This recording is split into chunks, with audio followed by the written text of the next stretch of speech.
अध्याय 1।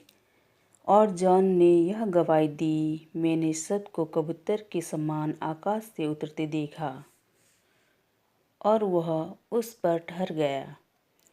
मैं उसे पहचानता नहीं था, परंतु जिसने मुझे जल से बपतिस्मा देने को भेजा उसी ने मुझसे कहा कि जिस पर तू शब्द को उतरते और ठहरते देखे वही वह है जो शब्द से बपतिस्मा देने वाला है। जॉन द बेप्टिस्ट क्राइस्ट को व्यक्तिगत रूप से जानते थे। वस्तुतः वे उनके रिश्तेदार थे, लेकिन फिर भी उन्होंने खुले तौर पर यह घोषणा करने से पहले कि परमात्मा ने उन्हें क्राइस्ट को बपतिस्मा देने का अधिकार दिया है, क्राइस्ट का सही परिचय नहीं दिया। क्राइस्ट को जॉन का उत्तराधिकारी स्वयं परमात्मा ने नियुक्त किया था।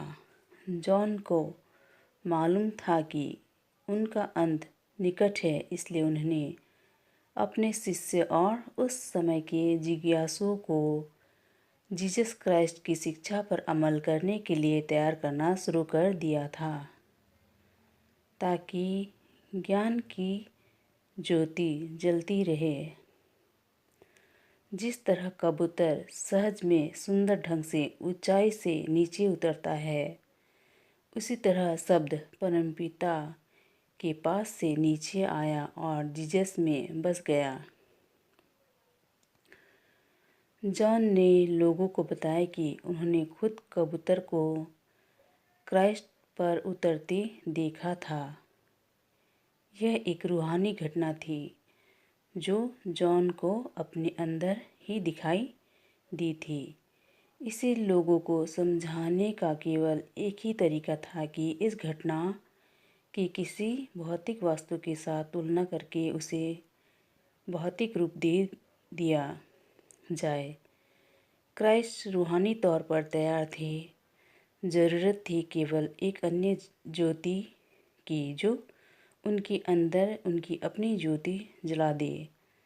उस ज्योति के साथ संपर्क से न केवल उनकी अपनी ज्योति जगमगा उठी, बल्कि उनमें उस समय के अन्य सच्चे जिज्ञासुओं की ज्योति जलाने की शक्ति भी आ गई।